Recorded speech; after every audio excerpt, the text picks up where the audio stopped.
The Last Word with Lawrence O'Donnell starts right now. Hello, my friend. Good to see you, Lawrence. Hey, Michael. Great to see you doing extra duty tonight on a really busy Trump madness night to cover. Yes. Oh, a lot of whole cray-cray out there. I'm sure you're going to cover some of it. We're going to get right to it, Michael. Thank you. All right. Thanks, Michael. Take care. Well, Washington agrees on something. It is officially a slush fund. That is the agreed upon Washington term for Donald Trump's fund for paying people who committed crimes for Donald Trump. Democrats started calling it a slush fund right away, but now Republicans are calling it a slush fund. Former Republican Senate leader Mitch McConnell called it a slush fund today. Mitch McConnell, who is the senior senator from Kentucky, can now be counted as a no vote on Donald Trump's slush fund when it comes to a vote in the United States Senate. Sometimes it's difficult to find the right word, the right phrase, the right label for the latest Trumpian madness, the latest Trumpian crime against sanity, but now Republicans and Democrats agree it's a slush fund. We will soon have polling on Donald Trump's slush fund, but as of now, every new poll that comes out already shows Donald Trump at new lows in that poll. Imagine how much lower Donald Trump is going to go in the next round of polls that begin next week or later, when the slush fund finally gets factored into the polls. Senator Mitch McConnell's official statement today was simple. So the nation's top law enforcement official is asking for a slush fund to pay people who assault cops. Utterly stupid, morally wrong, take your pick. The answer is, of course, both. You don't have to pick. The answer is utterly stupid and morally wrong. That's Donald Trump. Republican Senator Thom Tillis is now the best Republican phrase maker opposing Donald Trump's slush fund, calling it a, quote, payout pot for punks and stupid on stilts and tyranny. I think it's stupid on stilts. Why? Because it will invariably put us in a position where your taxpayer dollars and my taxpayer dollars could potentially compensate someone who assaulted a police officer, admitted their guilt, got convicted, got pardoned, and now we're going to pay them for that? That's absurd. The American people are going to reject this out of hand. When you take money from me to give to a purpose that I vehemently disagree with, that's tyranny. Other Republican senators willing to speak publicly against Donald Trump's fund already include Senator Bill Cassidy, who recently lost his reelection primary to a Trump-endorsed opponent, and Senator Lisa Murkowski. The Democrats would only need 4 Republicans to join them to defeat the Trump slush fund in the United States Senate, and it appears tonight as if they clearly have those 4 votes already, and possibly many more Republican votes in the Senate against the Trump slush fund. And the Republican votes matter because it's the Republican votes that will kill the slush fund. The Democrats don't have enough votes to kill the slush fund, but with the Republicans, they can do it. And today, at the closed-door luncheon of Republican senators, almost half of them reportedly opposed the slush fund. Punchbowl News reports, quote, more than 20 senators spoke out against the administration's fund. It's rare for more than a handful of Republicans to speak up at those gatherings. When I worked in the Senate on the Democratic side and was one of the very few staffers allowed into the Senate Democratic luncheons, I'm not sure there was a single day where there were 20 senators speaking on an issue, even the most important issues of the day. One news account quoted anonymous sources from inside the room calling it a, quote, well, not exactly quote, calling it a crap show. And I cleaned that one up. It is very clear now that the United States Senate, with Democratic and Republican votes, is going to vote to kill the Trump slush fund. And Republican Senate leader John Thune is doing absolutely nothing to save it. In fact, today, he did everything he could to kill it. by simply closing up the Senate and sending everyone home. From the start, John Thune said publicly that he was not a fan of the Trump slush fund. That was his phrase, not a fan. Majority leaders are very, very careful about every word they choose. And when a majority leader is trying to pass a bill, the leader is relentlessly positive about it in every word. If a majority leader says he's not a fan of a bill, that means he's not only willing to see senators oppose that bill, but it means he's actually trying to create a stampede against it. And today, John Thune did the worst thing you could possibly do to a bill that is in trouble. He sent the Senate on recess. Major holidays are used as important levers in the Senate to force votes. The Republican Senate has been trying to pass a reconciliation bill, which means it needs only 51 votes to pass, which means 50 Republican senators to vote for it, with the vice president then breaking the tie, and that would pass it. That's all it takes. A reconciliation bill should be the easiest possible thing for the Republican Senate to pass now. And what makes it even easier to pass is when you back it up against an important scheduled recess, like the Memorial Day recess, which will allow senators to leave town for a week. Some of them have foreign trips scheduled. Some of them have family vacations scheduled. Some of them have important graduations to attend. Some of them may have weddings to attend. And they all desperately want to leave town. And when senators desperately want to leave town, majority leaders like to use that pressure to force them to cast a vote before they leave town, an important vote, especially controversial votes, especially the difficult votes. John Thune had the power to force that vote, but he also knows how to count. And he didn't force the vote because he knew he didn't have the votes to force. And so rather than see Donald Trump's slush fund go down in defeat, John Thune decided to let the senators go home without voting. They were supposed to be voting right now, tonight. And then, if they were lucky, leave town tomorrow. There's only one thing that happens when you let senators leave town on a recess without casting that difficult vote. There's only one thing that happens. The vote only becomes more difficult. During their week away from the Senate, the Trump slush fund will only become more and more and more unpopular every single day. And when senators come back from their recess, having heard from their constituents whose tax money would pay for the Trump slush fund to pay criminals, there will be far more than 4 Republican senators opposed to Donald Trump's slush fund. And John Thune knows that. John Thune is sending Republican senators home knowing that they will come back even more opposed to Donald Trump's slush fund than they were today. Donald Trump knows he's losing. Donald Trump knows the Republican-controlled Senate now has the momentum to defeat his slush fund and to defeat his ballroom. Are you losing control of the Senate Republicans? I don't know. I really don't know. I can tell you, I only do what's right. I don't need money for the ballroom. You know, I'm making a gift of the ballroom. This is the biggest misreporting that I've ever seen. So Donald Trump is asked if he's losing control of the Senate, and his answer is, I don't know. So that means Donald Trump knows he has completely lost control of the Republican Senate. And then he says, I don't need money. I don't need money for the ballroom. Remember when he said when he was first running for president in 2015, I don't need money for campaigning? He promised he would not ask for a single campaign contribution because he was so rich he would pay for his campaign himself, and he was collecting money, contributions for his campaign the next week after that lie. I don't need money was Donald Trump's lie of the day. And the next line that his addled brain came up with there that you just saw is Donald Trump saying, I'm making a gift of the ballroom.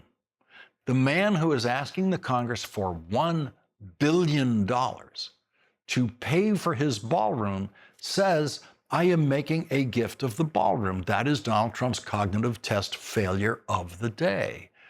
But why doesn't he make a gift of the ballroom? He's raking in billions of dollars in cryptocurrency profits. He can afford to build the ballroom with his own money.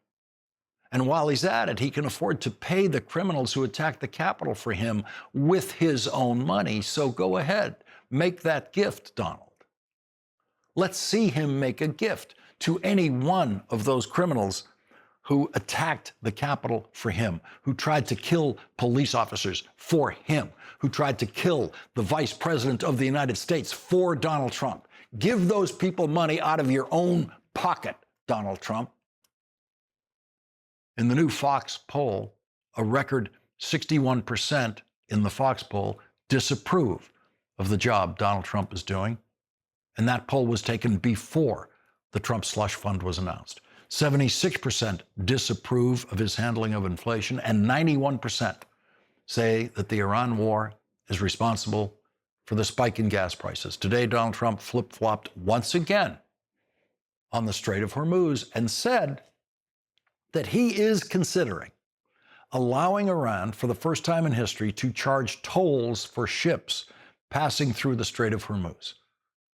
Donald Trump has said that he is absolutely opposed to Iran charging tolls, and now he says he's thinking about it.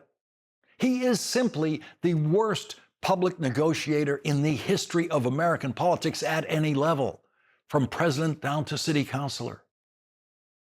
Or it might be that Donald Trump's cognitive decline is so sharp now that he doesn't even know what he's saying when he's asked today about Iran charging tolls in the Strait of Hormuz. Iran is negotiating with Oman to set up a formalization of charging tolls in the Strait of Hormuz. Is that acceptable to you? Well, we're looking at it. We hear about it. They've negotiated. They've had a relationship with them before. And we'll see. We have total control of the Strait of Hormuz, as you know, with our blockade. We're looking at it. He was totally opposed to it. Now his line is, we're looking at it.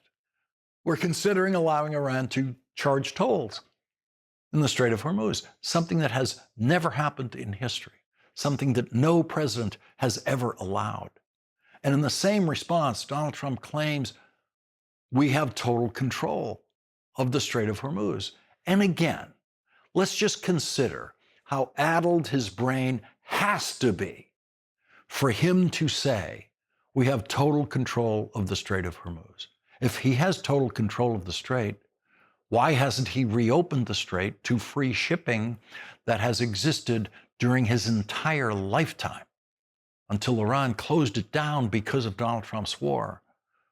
Donald Trump has finally found something. He's found one thing that he thinks maybe he shouldn't do during his Iran war because it would be inappropriate. Donald Trump has played golf 14 times during his war. Donald Trump spent 2 weekends of his war at golf tournaments, 2 weekends. Donald Trump went to the Ultimate Fighting Championship performance where he had a lot of fun with Joe Rogan and other fans for hours on end. But now, finally, in the 82nd day of Donald Trump's war, Donald Trump is concerned with appearances and says he will get killed this weekend if he does not at least pretend to be paying attention to his war. And by killed, of course, Donald Trump doesn't mean killed. It's a very bad choice of words for the warmonger president who started a war he doesn't know how to win and doesn't know how to end. He used the word killed to mean he'd be criticized. Suddenly, Donald Trump claims to be afraid of being criticized. The man who is being criticized by Republicans as utterly stupid and morally wrong for his slush fund claims he doesn't want to do anything this weekend that would get him criticized. And this is his reason. for maybe not going to his son's wedding. Are you planning your son's wedding this weekend, by the way? He'd like me to go, but it's going to be just a small little private affair, and I'm going to try and make it. I'm in the midst. I said, you know, this is not good timing for me. I have a thing called Iran and other things. That's one I can't win on. If I do attend, I get killed. If I don't attend, I get killed. By the fake news, of course, I'm talking about. No, but he's got a very person who I've known for a long time, and hopefully they're going to have a great marriage. So, if Donald Trump doesn't go to his son's wedding, it will be because he is afraid that I will criticize him for going to his son's wedding. It's not going to be that he just doesn't care about his son's wedding or doesn't care about his son. It can't be that, right? During the Vietnam War, while the American death tolls in Vietnam were horrendous, President Lyndon Johnson hosted his daughter's wedding at the White House while the war was raging in 1967, with American soldiers being killed during the wedding. In 1971, Republican President Richard Nixon, who lied his way into the presidency by claiming to have had a secret plan to end the war in Vietnam, hosted the wedding of his daughter at the White House while American soldiers were being killed in Vietnam that day. No president in history has used wartime as an excuse not to attend his child's wedding. If Donald Trump doesn't show up at that wedding, he will be the first president to fail to attend his child's wedding. Donald Trump is wishing his son a great marriage. That was his phrase. A great marriage. It's not clear how the Trumps define a great marriage. Donald Trump Jr. is having his second wedding right on schedule at age 41, after his father had his second wedding at age 47.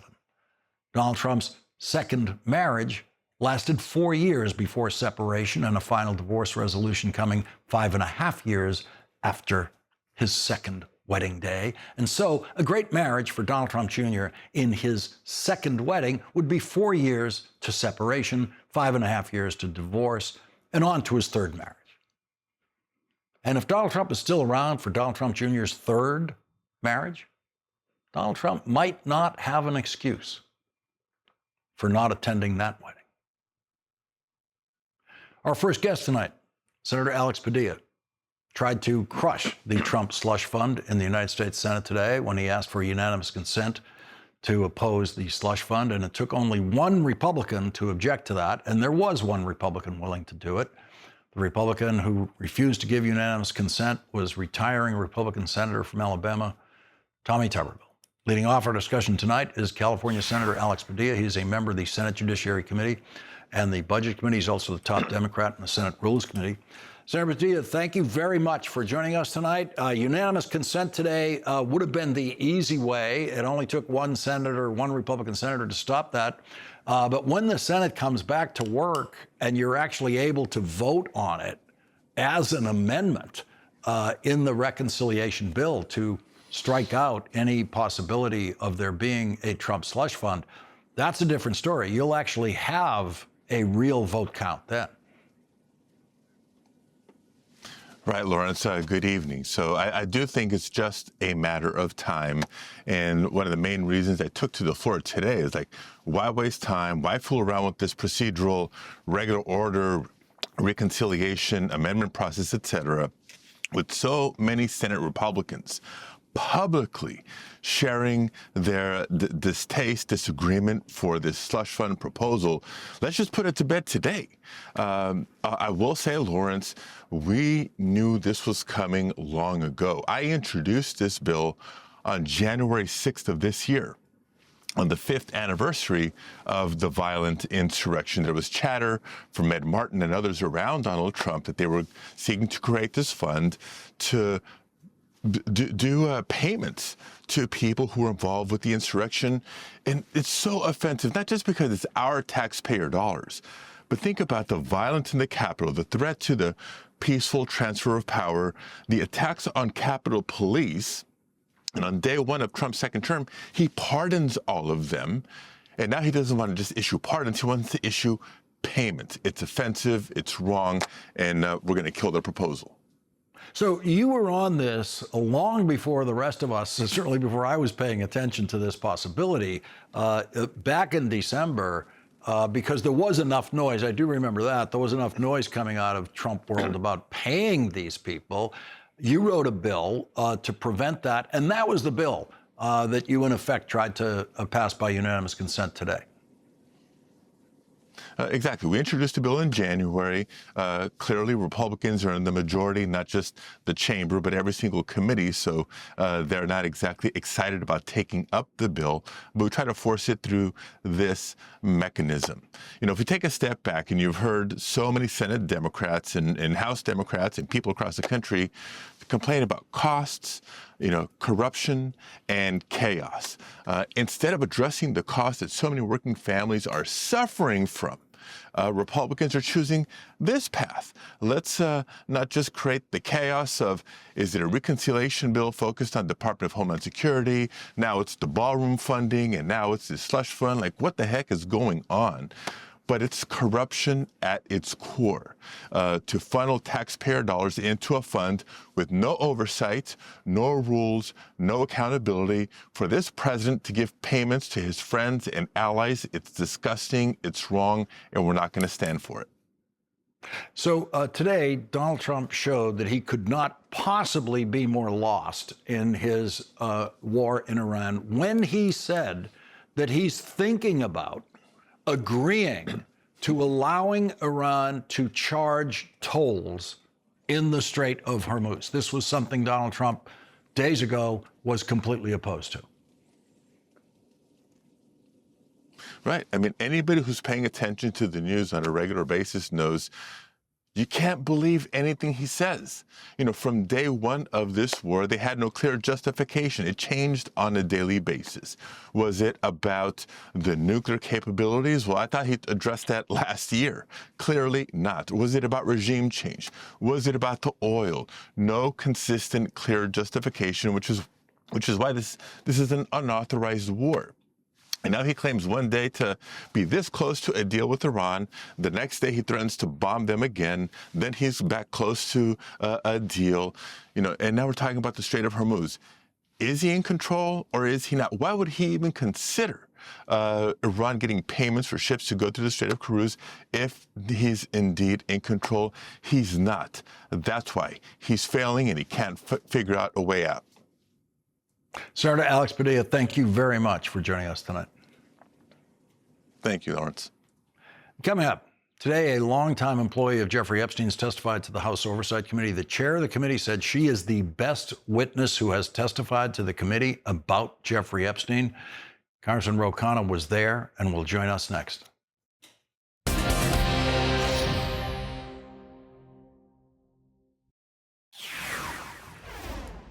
Speaking of neurological decline, I got one of the digits in Donald Trump Jr.'s age wrong in that previous segment. I meant to say that he's entering his second marriage right on schedule at age 48.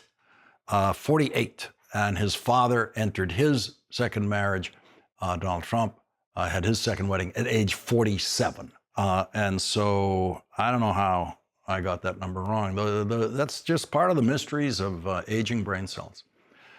One of Jeffrey Epstein's longtime assistants testified before the House Oversight Committee for a closed-door transcribed interview today. According to her written opening statement, Sarah Kellen told the committee that Jeffrey Epstein, quote, groomed me, sexually and psychologically abused me, controlled me, manipulated me, dominated me, and gaslit me until I could no longer tell which thoughts were mine and which were his. The abuse continued while Jeffrey was supposedly serving his Florida jail sentence. He even Skyped me from a computer inside the Palm Beach County stockade and ordered me to undress for him on camera. Today, Oversight Committee Chair James Comer said this. Sarah Kellen has been very helpful of all the people that we've interviewed thus far, this was by far the most substantive and productive interview that we've had. She gave us 3 names of people that were involved in abuse. These were new names for us. So we'll be releasing the transcript as quickly as possible. Joining us now is Democratic Congressman Ro Khanna of California. He's a member of the House Oversight Committee and the House Armed Services Committee, and he was there today. Congressman Khanna, do you agree with the chairman about this witness? I agree that she gave very emotional and powerful testimony. I mean, it was horrific what she described in terms of Epstein's abuse. And she did provide 3 individuals, 2 celebrities and 1 pretty well-known politician who assaulted her. But there's a lot more we need to learn, because she was very hesitant to talk about other men who were abusing the young girls. And she felt that that was not something she wanted to address. So I believe we need to call her back to get that information. There were points during the years of investigation of Jeffrey Epstein where this witness, by some prosecutors, was considered a possible co-conspirator. Did you get any clarity on that today? Well, this is one of the reasons she didn't want to answer about other young girls who may have been abused, and she didn't want to implicate herself. My view on this is that people like her who were abused, clearly raped, assaulted by Epstein or others, many of them actually, to protect themselves, ended up recruiting young girls or complying with what Epstein wanted. And I view them far more as victims than as perpetrators. You know, when I brought Haley Robeson to the State of the Union, the Republicans attacked her in some of the most gruesome ways, but she also was someone who was a victim, and some of these women said that they recruited others just to survive, but we need to have sympathy for them, and really it's the men who abuse these young girls who need to be held to account. What are the investigative leads that come out of this interview today? Well, certainly the 3 people who assaulted her, we need to call them in, have them under oath, and have investigations. The second thing is this just frustration, and I really feel an anger, because the survivors know that there are people out there who have committed assault, committed rape, and the Department of Justice is doing nothing. And for Todd Blanche to sit there in the Senate with Senator Van Hollen and to say that he's met with the survivors when that was a lie, and to say that he's not pursuing a single investigation, that is really upsetting. And so we need to have this witness come back and also talk about some of the other abusers and really push the Department of Justice to investigate. Congressman Ro Khanna, thank you very much for joining us tonight. Thank you, Lawrence. And coming up, Keisha Lance Bottoms won the Democratic nomination for governor in Georgia this week, and she will join us next.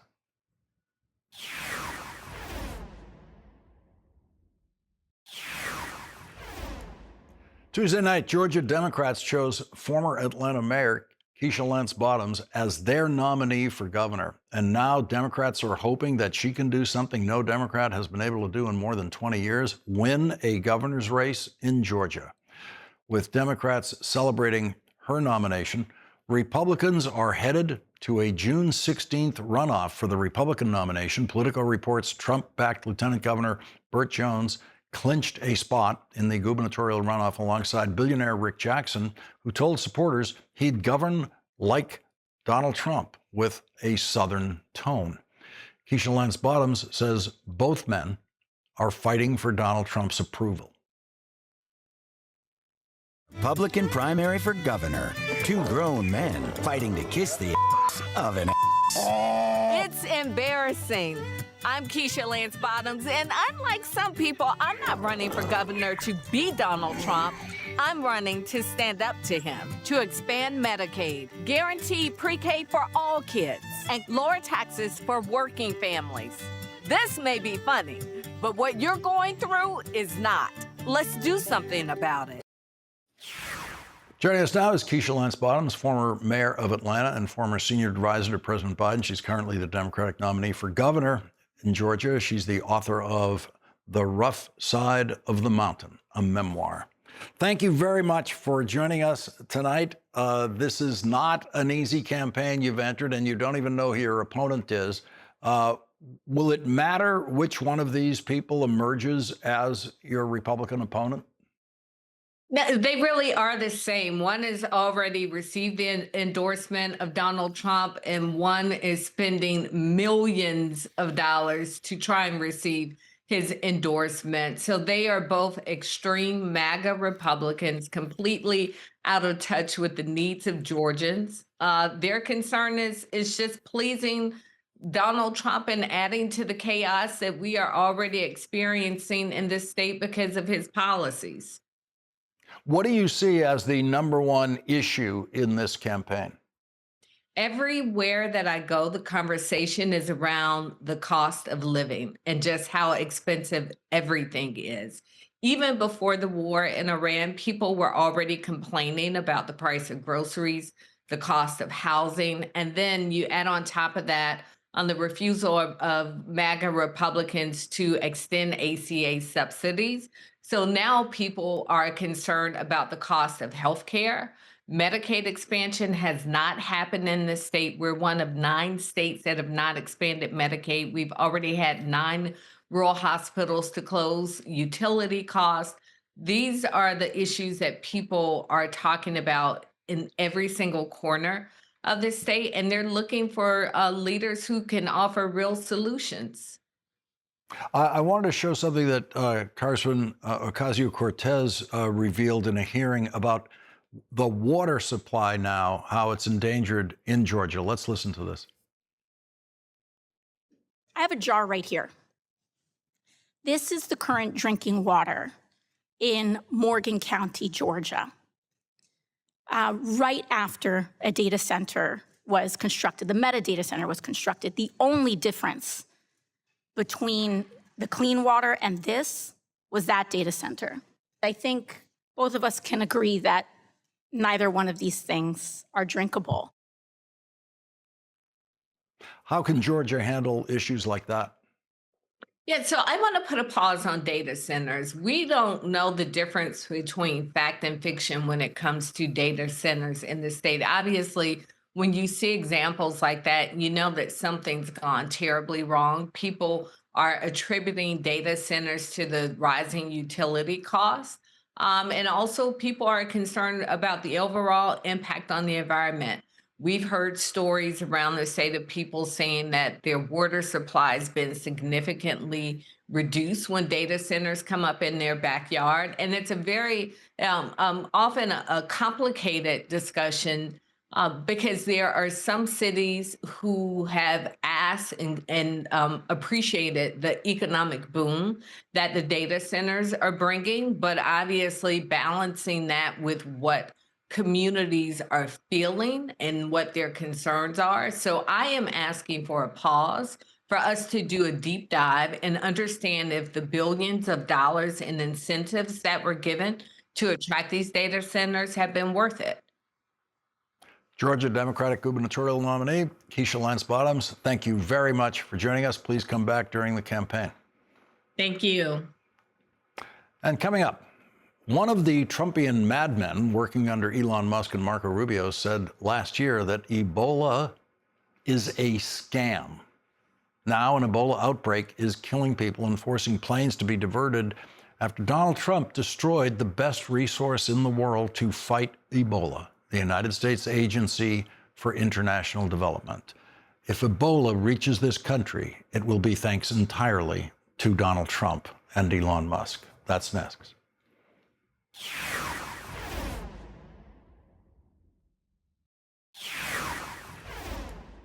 For tonight's look inside the deadly, dangerous Trumpian madness in Washington, D.C., we have this scene from an important new book. We have a problem, Julie told me. Tim just told us that he's not going to approve the Ebola response as a life-saving activity. How is this possible, I asked. It's impossible to reason with them, Natalia whispered to me. Tim told us that Ebola was a scam. He called it a scam. The Trumpian madmen led by Elon Musk, who willfully destroyed the United States Agency for International Development's unique ability in the world to manage and contain an Ebola outbreak, believe Ebola is a scam. And so the current Ebola outbreak in West Africa has reached a point where flights headed to the United States are being diverted because the United States did nothing at the beginning of this Ebola crisis because the United States didn't even know it was happening. Today, Donald Trump's Secretary of State, who was part of the team who destroyed the United States Agency for International Development and its capacity to control Ebola outbreaks, said this. So objective number one is to make sure that Ebola never reaches the United States. Objective number two is do what we can to help the people of the DRC and neighboring countries so it doesn't spread. And the United States is failing at those two objectives compared to previous Ebola outbreaks because Marco Rubio and Elon Musk destroyed the best tools in the world for containing an Ebola outbreak and banished the world's best experts on how to contain an Ebola outbreak. The New York Times reports, quote, the Ebola crisis in East Africa is rapidly escalating, with cases now confirmed in major population centers in the Democratic Republic of Congo and Uganda. Public health experts around the world and health workers on the ground say that the response has been significantly hindered by the near absence so far of the United States, historically the leader in any major outbreak. The United States used to fund robust disease surveillance networks across the region and maintained emergency teams to take charge in public health crises like this one. Much of that work ended with the shutdown of the U.S. Agency for International Development early last year. The U.S. Centers for Disease Control and Prevention has also lost hundreds of experts, including some in the Democratic Republic of Congo, who could have helped contain the epidemic. Epidemiologists and others who worked on previous Ebola outbreaks say that the fact that this one came to international attention weeks or perhaps months after it began and had already spread across international borders is a direct result of the weakened surveillance. American officials did not learn of the outbreak until Thursday, 9 days after the World Health Organization did, and almost a month after the first person died. The incubation period for Ebola can be 21 days, which means that people can be spreading the disease unknowingly for weeks. And before health workers know that there is an Ebola outbreak, they might find themselves treating sick patients without knowing that those patients actually have Ebola. That would leave those health workers completely unprotected, that they usually need to have necessary heavy protective equipment when they are dealing with Ebola patients. My heart is breaking for those workers, said Megan Fotheringham, who was USAID's Deputy Director of Infectious Diseases, including during the Ebola outbreak in Ituri between 2018 and 2020. They are not protected, and they are putting their lives on the line. She added that USAID would have moved stockpiles of personal protective equipment that it maintained within hours. Joining us now is Nicholas Enrich. He was USAID's acting assistant administrator for global health before he became a whistleblower in the first weeks of the Trump presidency, and is now the author of the important new book, Into the Wood Chipper, a whistleblower's account of how the Trump administration shredded USAID. Nicholas, thank you very much for joining us again tonight. What is your sense of the current situation in this Ebola crisis, and what can be done given that our resources have been so destroyed by Elon Musk and Donald Trump?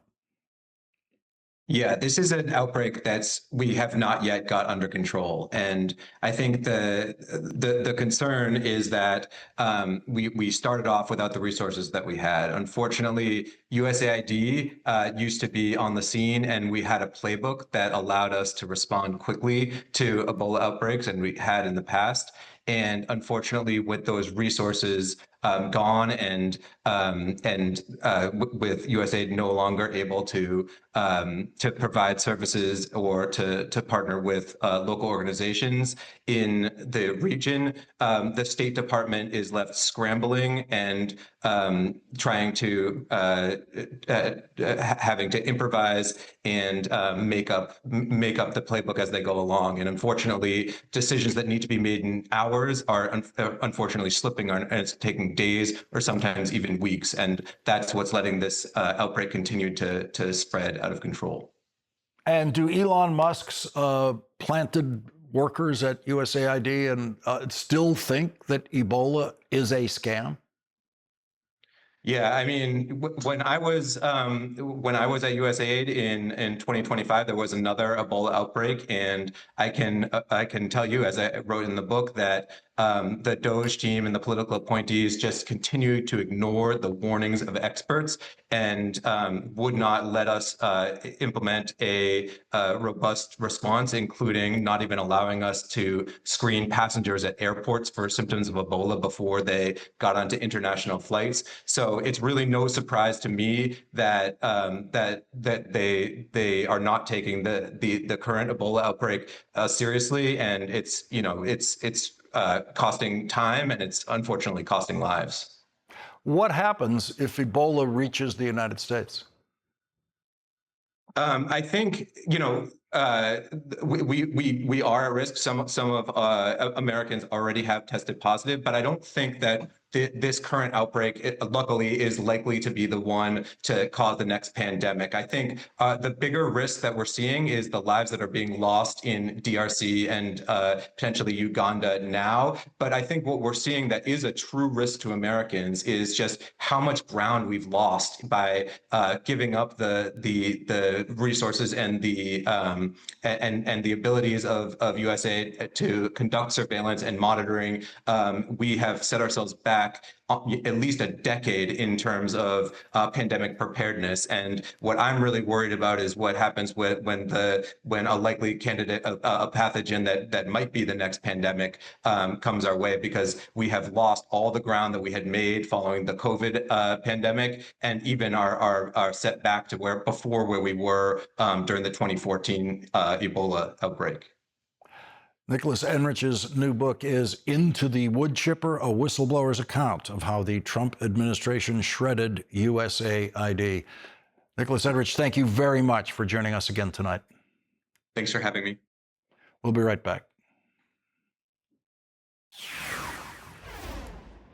Nicholas Enrich's book is titled Into the Wood Chipper, and he gets tonight's last word.